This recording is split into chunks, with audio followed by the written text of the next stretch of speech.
समझ में आ रहा है? जितने भी क्वेश्चन पूछे जाएंगे तुम्हारे, चाहे कोई छोटी एग्जाम हो या फिर बड़ी से बड़ी एग्जाम हो, जनरली सामान्यतः अधिकतर जो सवाल आते हैं तुम्हारे समांतर चतुर्भुज के सवाल पूछे जाते हैं तुमसे, ठीक है। समांतर चतुर्भुज में मैंने यह तो तुम्हें पहले ही बता दिया है कि ऐसा चतुर्भुज जिसकी संगत भुजाएं आपस में क्या होती हैं, समांतर। तो मैं यहाँ पर बनाता हूँ उसी हिसाब का, ज्यादा बड़ा नहीं बनाऊंगा, अपने को लिखना भी है, ठीक है। यह दोनों भुजाएं समांतर मान ली मैंने, और यह दो अलग भुजा समांतर मान ली। अगर मैं तुमसे इस बार वाले भाग की बात ना करूं तो तुम्हें यह समांतर चतुर्भुज दिखाई दे रहा होगा। यह वाली भुजा इसके समांतर और यह वाली भुजा इसके समांतर। समांतर के साथ साथ यह बराबर भी होती हैं, यह भी ध्यान रखना। अब इनके गुणों के बारे में हमें अध्ययन करना है कि कौन सा कोण किसके बराबर होता है और किन कोणों का योग 180 डिग्री के बराबर होता है। इसमें तुम्हें जो कोण मिलेंगे, कोणों को दर्शा देता हूं, मैं नाम दे दूंगा। देखो, इस वाले कोण को नाम दिया मैंने 1, इस वाले को, इसको, इस वाले को, ऐसे ही समझ जाना, ठीक है। 5, 6, 7, 8, और यहाँ पर भी दे दो 9, 10, 11, 12, 13, 14, 15, ठीक है। इसमें सभी कोण आ जाते हैं, सभी गुण आ जाते हैं, इसीलिए मैंने इस चित्र को इस प्रकार बनाया है। अगर मैं चाहता तो मैं डायरेक्टली यह वाला चित्र बता सकता था, यह तुम्हारा डायरेक्ट होता है ना समांतर चतुर्भुज वाला, यह वाला। लेकिन इसमें सभी गुण नहीं आ पाते हैं, समझ में आ रहा है? कुछ गुण इसमें छूट जाते हैं और हमें छोड़ना नहीं है कुछ भी, तो एक तरफ से हम अध्ययन करते हैं। अगर इस वाले सवाल में बात करूं समांतर चतुर्भुज के, मैं यहाँ लिख देता हूं समांतर चतुर्भुज।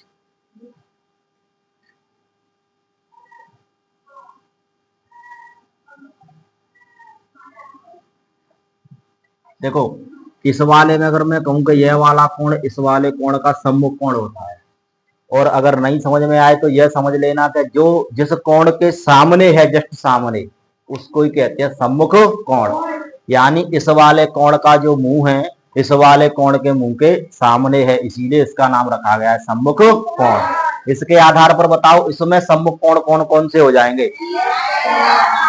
देखो, कोण 6 और कोण 3 और कोण, इनके अलावा इसमें सम्मुख कोण नहीं है। समझ में आया कुछ? यह कोण आपस में बराबर होते हैं, मैं यहाँ पर लिख देता हूं। एक नंबर पे बात कर रहे हैं अपन सम्मुख कोण की। कौन से कोण की? सम्मुख कोण। और सम्मुख कोण होते हैं तुम्हारे कोण 6 बराबर कोण 12, और दूसरा सम्मुख कोण हो जाएगा तुम्हारा कोण 3 बराबर कोण 13। यह जो मैं आगे यह चिन्ह बना रहा हूं ना, यह कोण का चिन्ह होता है, एल नहीं है, यह ध्यान रखना, ठीक है। दूसरी कंडीशन आती है तुम्हारी एकांतर कोण ले लो, चलो चाहे शीर्षामुख ले लो पहले।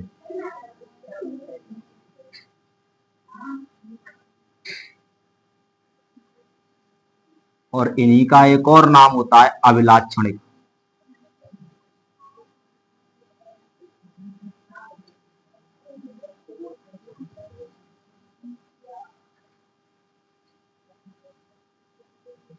नाम से ही पता चल रहा है शीर्षाभिमुख, यानी कि उनके मुंह के विपरीत दिशा की बात कर रहा है। अब यह समझ लेना कि इस कोण ने तो इस वाले कोण के सामने मुंह करके बैठा हुआ था, और यह है ना, यह दोनों विपरीत दिशा में मुंह करके बैठे हुए हैं। समझ में आ रहा है? जैसे मान के चलो कोई एक बच्चा हो, इधर आ जा, हाँ, ऐसे यह बिल्कुल जस्ट मेरे सामने ऐसे खड़ा है, सीधा खड़ा हो, ऐसे ऐसे। अब तो हम दोनों सम्मुख कोण हो गए, और उधर घूम जा थोड़ा, बिल्कुल, और मैं ऐसे घूम गया। हम दोनों का मान बराबर है, लेकिन इस समय पे हम कौन से कोण हो गए? शीर्षामुख या अभिलाक्षणिक कोण, ठीक है। बैठ जाए। तो देखो, अब इसमें अगर मैं तुमसे पूछना चाहूं तो इस वाले का अभिलाक्षणिक कौन सा हो जाएगा? 8 होगा क्या नहीं होगा? इस वाले का, इसका, इसका, इसका, इसका, इसका, समझ में आ गया? और यह बात याद रखना, कभी भी दो रेखाएं आपस में क्रॉस करती हैं समझ लेना मेरी बात को। यह तो चित्र है, अगर दो रेखाएं आपस में कभी भी क्रॉस करती हैं तो उस प्रकार से बनने वाले कोण हमेशा सीसम कोण होते हैं, और आपस में कैसे होती हैं, वो बराबर कैसे होती हैं। इनकी तुम्हें जगह जगह आवश्यकता पड़ेगी, क्यों पड़ेगी मैं बता देता हूं अभी। हो सकता है तुम्हें इस वाले कोण का मान उसने दे दिया है, मैं कह रहा हूं तुमसे इसका मान है 70 डिग्री, और तुमसे इस वाले कोण को पूछ रहा है, इसको भी पूछ रहा है, और इस वाले कोण को भी पूछ रहा है कि इनका मान क्या होगा। तो कोई बच्चा सोचना पड़ जाएगा, सोचा पड़ने वाली बात ही नहीं है। क्यों नहीं है? इस वाले कोण का यह कोण कौन सा हो जाएगा, तीसरा होगा कि नहीं होगा, और यह कौन सा होगा मैं अभी बताऊंगा। तो सीसा आप बराबर होते हैं, तो कोण में लिख देता हूं यहीं पर, इसको मिटा दूं।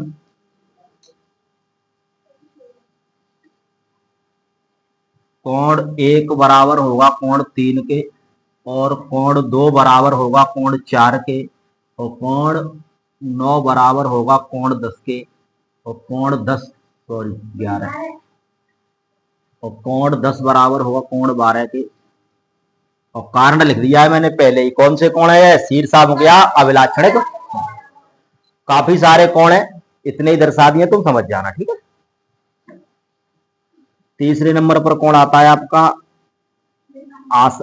पहले आसन लेते हैं बेटा, चलो एकांतरी ले लेता हूं। एकांतर कोण, और एकांतर कोण की पहचान एक ही है, एक ही रेखा पर, समझ लेना ध्यान से, एक ही रेखा पर आंतरिक और बाह्य कोण आंतरिक कोण कहलाते हैं। जैसे मैं तुमसे कहना चाहूं, यह रेखा जा रही है सीधी, यह अगर कोण 3 है तो कोण 3 का एकांतर कोण 5। समझ में आया कुछ? मैं अगर इस रेखा की बात करूं तुमसे, तो यह अगर 11 है तो इसका एकांतर कोण, अगर 12 है तो इसका एकांतर, अगर 7 है तो 7 का एकांतर, 6 का एकांतर, 6 का एकांतर। समझ में आ रहा है? एक आंतरिक कोण और एक बाह्य कोण एक ही रेखा पर, वो कैसे कोण कहलाते हैं, एकांतर कोण। तो देखो इसमें भी बहुत सारे कोण बन रहे हैं, तो हम लिख देते हैं यहां पर कोण 3 बराबर कोण 5, और कोण 4 बराबर कोण 6, और कोण 6 बराबर कोण 15। समझ में आ रहा है? इसके एकांतर कर दिया मैंने इसको। और भी ले लो आगे, कोण 11 बराबर कोण 13, और लेना चाहो तो तुम ले लो भाई साहब कोण 12 बराबर कोण, और काफी है। पीछे ईटीसी लगा देता हूं मैं, इससे समझ जाना तुम के और भी हैं इसमें, कोई दिक्कत तो नहीं है, समझ में आ रहा है ना। मैं तुमसे अभी क्वेश्चन करूंगा, इसको नोट करवाने के बाद में तुम्हें बताना है कि कौन सा कोण क्या था, ठीक है। एकांतर कोण भी हो गया तुम्हारे पास। उसके बाद आता है संगत कोण। कौन सा कोण? संगत कोण। अब संगत का नाम भी बड़ा सोच समझ के रखा है उन्होंने। कभी भी जो दोस्त होते हैं उनकी संगति समान ही होती है। संगति का मतलब अगर उसका दोस्त कोई कार्य करता है तो वैसा ही कार्य वो दूसरा दोस्त भी करेगा, और इसीलिए उनकी दोस्ती गहरी होती चली जाती है। तुम कभी भी देखना, कोई व्यक्ति अगर अच्छा पढ़ने में है तो उसके दोस्त पढ़ने वाले ही मिलेंगे, कोई व्यक्ति गलत काम करता है तो उसके दोस्त सारे गलत ही मिलेंगे। जैसे कई सारे बंदे होते हैं जो गांव में बैठ के पत्ते वत्ते खेलते हैं ना, तो बिन की दोस्ती सगनी कौन से मिलेगी, ज्वारीन थे। क्योंकि बिन शुद्ध आदमी पसंद ही नहीं आगो, ना तो वो खेले वो, ना बन के संगत है पागो वो। समझ में आ रही है? और काफी सारे काम होते हैं। तो संगत कोण का मतलब होता है उसकी संगति बिल्कुल एक जैसी मिलेगी। यह समझ लेना, यह कोई गलत स्थान है। गलत का मतलब इलीगल स्थान मान सकते हो कोई भी। अगर एक दोस्त कहीं से घूम फिर के यहाँ पर पहुंच रहा है तो दूसरा दोस्त भी इसी रास्ते जाने के बाद वो पहुंचेगा यहीं पर। समझ में आ रहा है क्या नहीं आ रहा? अगर और कोई रास्ता है यहाँ जाने के लिए, मान के चलो इस प्रकार से कोई रास्ता है, तो दूसरा भी ऐसे ही चल के लेकिन आएगा कहां पर, गलत जगह पर। इसीलिए इसका नाम लिखा गया संगत कोण। अब संगत कोण पहचानने की क्या ट्रिक है, देखो ध्यान से समझ लेना। यह मैंने इस प्रकार से अभी लाइन बनाई है, मैं मार्कर चेंज करता हूं। यह मैंने लाइन बना दी। अब यह लाइन नहीं है, ये समझ के चलो ये एक लोहे का फ्रेम है। समझ में आ रहा है? जो नीली वाली लाइन काटी है ना मैंने, इस वाले फ्रेम को लेकर के अगर पूरे चित्र में घुमा के देखोगे तुम, तो जैसे मैं इस फ्रेम को उठा करके ऊपर लेके जा रहा हूं, तो जहां सेट हो जाए वहां बता सकते हो तुम कहां होगा सेट? ये समझ में आ रहा है? इसका मतलब 4 और 8 आपस में कैसे कौन हो जाएंगे? अगर मैं इसी फ्रेम को लेकर के इधर लेके जाऊंगा, 7 पे सेट होगा क्या? 15 पे हो जाएगा। इसीलिए 8 का संगत कोण कौन सा हो जाएगा? कोई दिक्कत तो नहीं है समझने में? ये मान के चलो ये मैंने कोण बना रखी है 2, समझ में आ रहा है? अब इसी फ्रेम को मैं लेकर के ऊपर जा रहा हूं, जहां पे कोण सेट हो जाए समझ जाना कि यही कोण संगत हो जाएगा। कोण आ गया, इसके ऊपर मैं जाऊं संगत हो रहा है क्या? चलो और कहीं देखते हैं अपन। अगर मैं इस वाले की तरफ आ रहा हूं तो संगत हो रहा है क्या इधर में? तो इसीलिए मैंने बता दिया है कि कोणों की प्रकृति देखना, बिल्कुल वैसा ही कोण मिलेगा तुम्हें। समझ में आ रहा है? तो मैं लिख देता हूं संगत कोण के बारे में। कोण 4 बराबर होगा कोण 8 के, और कोण 8 बराबर होगा कोण 15 के, और कोण 3 बराबर होगा कोण, और तुम्हारा कोण 13 बराबर होगा कोण 9 के। काफी है या और बहुत है? देखो, सम्मुख शीर्षाभिमुख एकांतर और संगत, यह तुम्हारे कोण हो गए चारों जो आपस में बराबर होते हैं। अभी बचे हैं अपने पास, एक तो बचा है तुम्हारा आसन्न कोण या सरल रेखा पर बनने वाले कोण, समझ कहते हैं ना उनको, एक तो वो है। तो चलो उसको भी साथ ही लिखा देता हूं मैं, नीचे तो शायद दिखेगा नहीं, देख लेते दिख जाएगा तो बता देना, नहीं मना कर देना।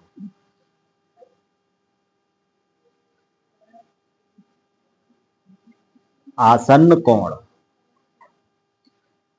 आसन्न को ही सरल रेखा पर बनने वाले कोण भी कहते हैं। सरल रेखा पर बनने वाले, और इन कोणों का योग होता है ना, वो हमेशा कितना होता है? 180 डिग्री। ठीक है, अब देखो मुझे बताना, यह कोण और यह कोण दोनों कैसे कोण हो सकते हैं? एक सरल रेखा पर बन रहे हैं कि नहीं बन रहे? इस मार करके इस वाले दोनों है आसन कोण, इस तरफ वाले, ऊपर वाले ये दोनों, यानी कि एक रेखा पर एक ही तरफ जो कोण बन रहे हैं वो कोण आपस में आसन्न कोण या सरल रेखा पर बनने वाले कोण होते, और इनका योग क्या होता है? 180 डिग्री। समझ में आ रहा है? मैंने यह वाली बात इसलिए लिखाई है क्योंकि ये जो ऊपर सभी कोण हैं ये तो आपस में बराबर होते हैं, लेकिन जो आसन्न कोण होते हैं, सरल रेखा पर बनने वाले कोण होते हैं, उनका योग 180 डिग्री होता है। अभी याद करो, इससे पहले मैंने यहाँ एक चित्र बनाया था अभी, और इस वाले का मान मैंने 70 डिग्री बताया था क्या? तो इसका 70 डिग्री आ गया। क्यों आ गया? शीशामुख होने कारण। फिर मैं कह रहा तुमसे इसका मान कैसे निकालोगे, तो मैंने कहा था बताऊंगा यह एक सरल रेखा पर बनने वाला कोण है या नहीं है। तो 180 में से अगर 70 घटा दोगे तो यह कोण आ जाएगा तुम्हारे पास, का नहीं आएगा? और कारण में लिख दोगे सरल रेखा पर बनने वाले कोण या फिर आसन्न। बोलो कोई दिक्कत? तो अभी तुम लिख सकते हो यहां पर कोण 1 प्लस कोण 2 बराबर 180, 1 और 2। समझ में आ रहा है? और कोई लिख दो इसमें से तुम्हें अच्छा लगे वो। कोण 3 बरा प्लस कोण 4 बराबर 180। यह याद रखना, इन सब में मैंने बराबर लगाई है, देख रहे ना ध्यान से। और यहां पर आके मैं क्या लगा रहा हूं? प्लस, क्योंकि इन दोनों का योग 180 डिग्री होता है। समझ में आ गई बात? हाँ, इनमें सब में तो बराबर रहता है, सम्मुख में, शीर्षामुख में, एकांतर में और संगत में। लेकिन ये आसन्न या आसन्न कोण होता है ना, उनमें दोनों का योग 180 डिग्री होता है, या मैं कहूं संपूरक कोण होते। ठीक है, समझ में आ गई है बात? उसको मिटा दो, ये सारा कुछ तुम नोट कर लेना।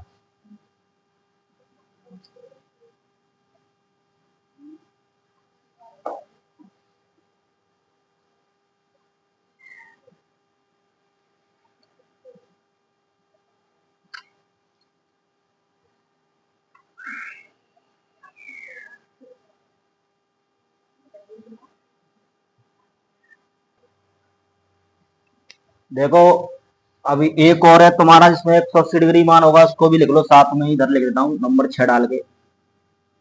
आंतरिक कोणों का योग। देखो ये समांतर रेखाएं, तो या तो तुम इन दोनों कोणों को ले लेना और या फिर इन दोनों कोणों को ले लेना। इनके दोनों कोणों का योग हमेशा कितना बैठेगा? 180 डिग्री। या फिर ये अगर समांतर रेखा ले रहे हो तुम, तो फिर तुम्हें कोण लेने पड़ेंगे 3 और 6, 12 और 13। तो यहां लिख देता हूं मैं आंतरिक कोणों का योग।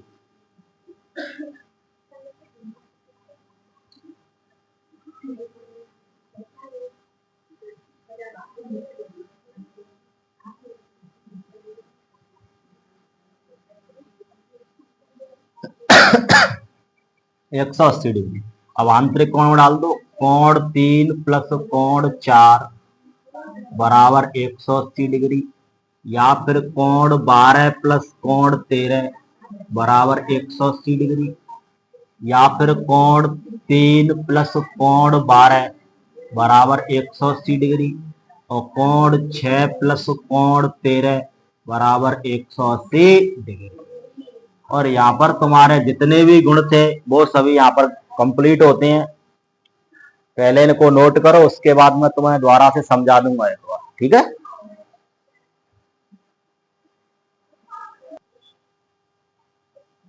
देखो अब दोबारा समझ लो।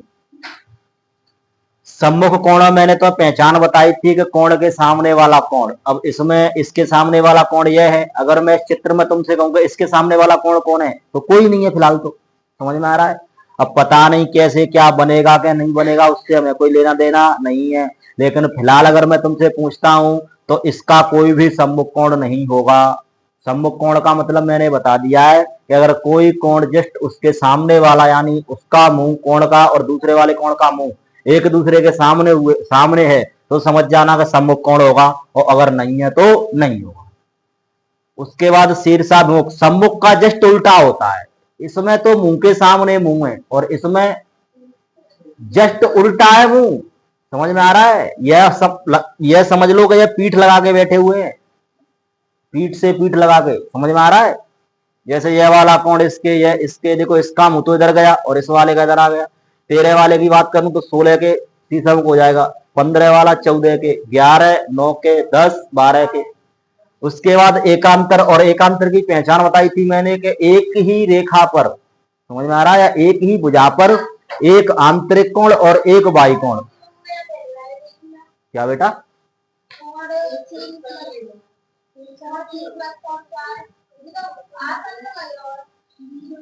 गलती तो लिखता हूँ ना, और रुको जाओ, कौन सा आंतरिक कोण गलती लिखो तो 3 को 6 ऐसा तो है, 3 को 12 ऐसा तो है, 6 करो जाए।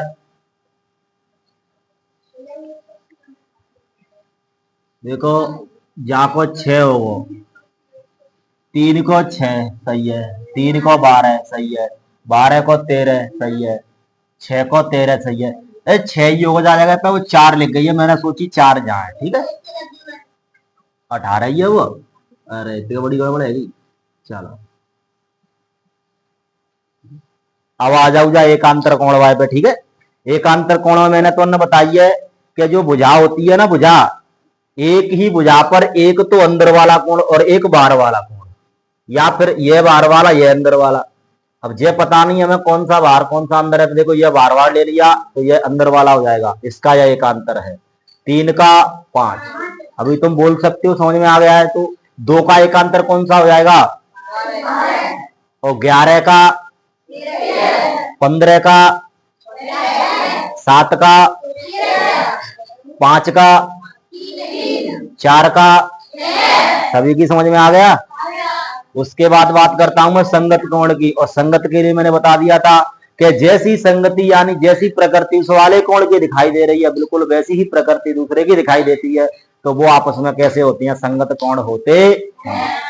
तो देखो 4 का संगत क्या बताया था मैंने? 3 का संगत, एक और भी हो सकता है 3 का संगत, ठीक है। और 9 का संगत, 9 का एक और संगत है या नहीं है। ऐसे ही 6 का संगत, 6 का संगत, कोई दिक्कत। आसन्न कोण या फिर सरल रेखा पर बनने वाले कोण जिनका योग 180 डिग्री होता है। अब यह तो क्लियर सी बात है। एक बिल्कुल सीधी रेखा देख लेना, चित्र कैसा भी बना हो तुम्हारा, एक सीधी रेखा देख लेना और उस रेखा की एक तरफ, कोई सी भी तरफ ले सकते हो तुम, या तो ये दोनों कोण ले लो, एक और, या फिर एक और, या फिर तीन और, हाँ 2 और 3। ऐसे ये एक सरल रेखा है तो ये दोनों आसन रह जाएंगे, दोनों नीचे वाले आसन रह जाएंगे। अगर ये वही रेखा समझ रहे हैं तुम तो वो 5 और 8 है जागो, 6 और 7 है। बोलो कोई दिक्कत? अब आगे चलो आंतरिक कोणों का योग ध्यान से देख लेना। ये दोनों समांतर रेखा है तो ये दोनों आपस में आंतरिक कोण हो गए और ये दोनों आपस में आंतरिक कोण हो गए। अगर तुमने ये वाली दोनों समांतर रेखा मानी है जो इस तरीके से जा रही हैं, इनका नाम लिखना चाहें तो लिख सकती हैं हम। इन रेखा को नाम दे दो, इसको एल, इसको एम, इसको पी दे दो, इसको क्यू दे दो। समझ में आ रहा है? अगर एल एम रेखा समांतर ली है तुमने उस कंडीशन में तो ये दोनों कोण आंतरिक कोणों का योग होगा, और अगर पी और क्यू ले रहे हो तो इस कंडीशन में तुम्हारे ये दोनों कोण हो जाएंगे। ठीक है? और इन दोनों का योग हमेशा कितना होता है? 180 डिग्री। अभी यह तुम्हारे किस काम आएगा? वो आगे जो तुम्हारे क्वेश्चन आएंगे ना उनमें क्लियर हो जाएगा तुम्हारे। ठीक है? इसके बाहर कुछ मिलेगा नहीं तुम्हें। मैंने 2-3 दिन में जो भी था तुम्हारा प्रश्न संबंधित वो सब कुछ बता दिया है मैंने। अब आगे क्वेश्चन शुरू करते हैं करना, इसको मैं मिटा देता हूं। ठीक है? एक बात और छोटी सी याद रखना, कोई सा भी बहुभुज हो, अगर मैं तुमसे पूछता हूं कि किसी बहुभुज में 5 भुजाएं हैं तो इसको क्या कहेंगे तुम? पंचभुज। सीधी बात है ना। अगर मैं इसी बात को कहता हूं कि 5 ऐसा बहुभुज है जिसमें सभी भुजाएं समान हैं और भुजाओं की संख्या 5 है तो उसे क्या कहेंगे तुम? समपंचभुज। इस बात का पता है? अब लिखानी है ये बात। अगर तीन समान भुजाएं तो क्या कहेंगे? समबाहु त्रिभुज। अगर 4 समान भुजाएं तो, और 6 समान भुजाएं तो, अगर समान भुजा की बात करें तो सम लगानी है, आगे क्या लगानी है? कोई सा भी बहुभुज बता सकते हो तुम। जैसे फॉर एग्जाम्पल के लिए मैंने तुमसे बोला कि भुजाओं की संख्या 10 है और 10 भुजाएं बराबर हैं तो तुम क्या बोलोगे? वो तो सम 10 भुज बोल सकते हो, कोई दिक्कत वाली बात नहीं है। अष्ट तक काम करता है, 90 बोल देते हैं, उसके बाद तो ज्यादा पूछता नहीं है तुमसे। अधिकतम पूछ सकता है वो 8 तक। समझ में आ रहा है? अष्ट तक। तो इसको मिटा देता हूं मैं। ठीक, आगे बताऊंगा। क्वेश्चन करना शुरू करते हैं अपने। अब प्रश्नावली कौन सी थी अपनी? 3.2। एक तो हो गई थी अपनी, तो कुछ रह गया है।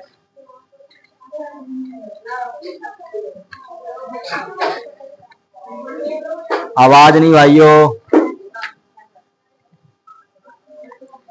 देखो क्वेश्चन पूछा है इसमें जो मैंने अभी लास्ट में तुम्हें बताया था, वो क्वेश्चन पूछा गया। यह कह रहा है समबहुभुज क्या है? एक समबहुभुज का नाम बताइए जिसमें 3 भुजाएं हैं। क्या बोलेंगे तुम उसको? समबाहु। और अगर 4 भुजाएं होंगी तो समचतुर्भुज। और अगर 6 भुजाएं होंगी तो, और इसने पूछा है साथ में समबहुभुज क्या है, तो तुम बता सकते हो कि ऐसा बहुभुज जिसमें भुजाओं की लंबाई कैसी होगी? समान, उसे ही समबहुभुज कहते। यह तुम्हारा क्वेश्चन रह गया था, उस दिन छोड़ दिया था मैंने क्योंकि इससे संबंधित बताया नहीं था मैंने तुम्हें कुछ। अब देखो एक बात और नोट कर लो, शायद मैंने नोट नहीं कराई है, नोट लगा के लिखो। यह बात बता दी क्या? मुझे बता देना अभी। किसी भी बहुभुज के बाह्य कोणों का योग 360 डिग्री होता है, बता दिया। तो कोई आवश्यकता नहीं लिखने की, तो मैं क्वेश्चन आगे सॉल्व करा देता हूं और तुम थोड़ा सा देख के चलना।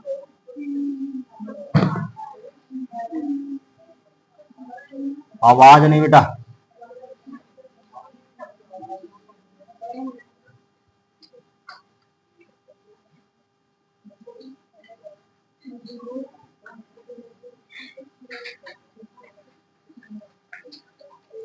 प्रश्नावली 3.2 में से ये एक तुम्हारा एग्जाम्पल दे रखा है, इसको साथ में ही करा देता हूं मैं तुम्हें। ठीक है?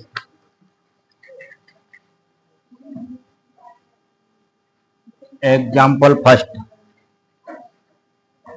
चित्र अजीब सा बनाया हुआ है इसमें।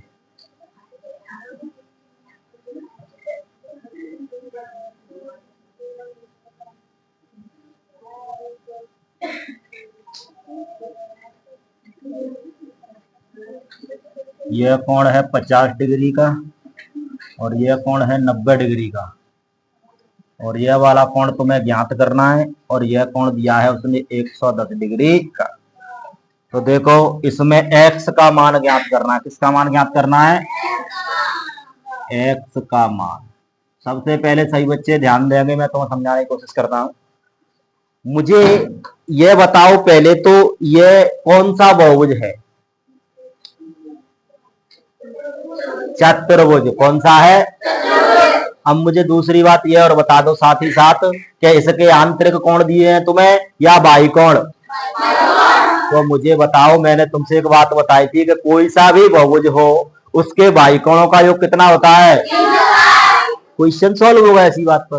देखो तुम कह रहे हो कि इन सब का योग कितना होना चाहिए? 360। अगर 3 का मान तुम्हारे पास उपलब्ध है तो इन तीनों को जोड़ने के बाद में अगर तुम 360 में से घटा दोगे तो x का मान तुम्हारे पास आसानी से आ सकता है या नहीं आ सकता? तो हम इसी बात को लिखेंगे, किसी भी बहुभुज के बाह्य कोणों का योग 360 डिग्री होता है। आवाज नहीं, सुनो पहले। अब अगर मैं इन सबको जोड़ना चाहूं तो तुम्हारे पास कोण आ जाएंगे। तो देखो एक तो दिया है तुम्हारे पास कोण 90 डिग्री, दूसरा 50 डिग्री और तीसरा 110 डिग्री, और यह तुम्हें ज्ञात करना है। और इन सबका योग क्या होना चाहिए? 360। अब तुम इन सबको ऐड करो, 110 और 90 200 यानी 250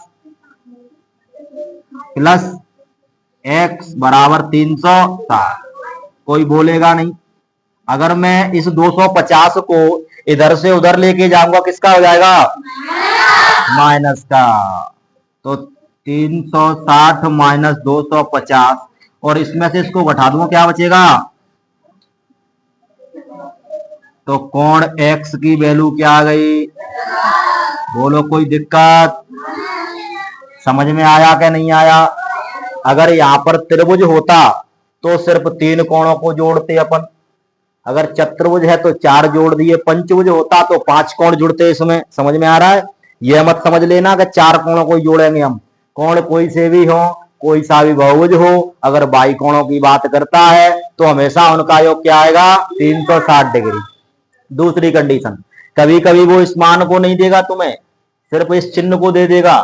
और यह चिन्ह मैं कई बार बोल चुका हूं तुम्हें कि यह चिन्ह होता है 90 डिग्री का या फिर समकोण त्रिभुज। समकोण का चिन्ह होता है, त्रिभुज का नहीं।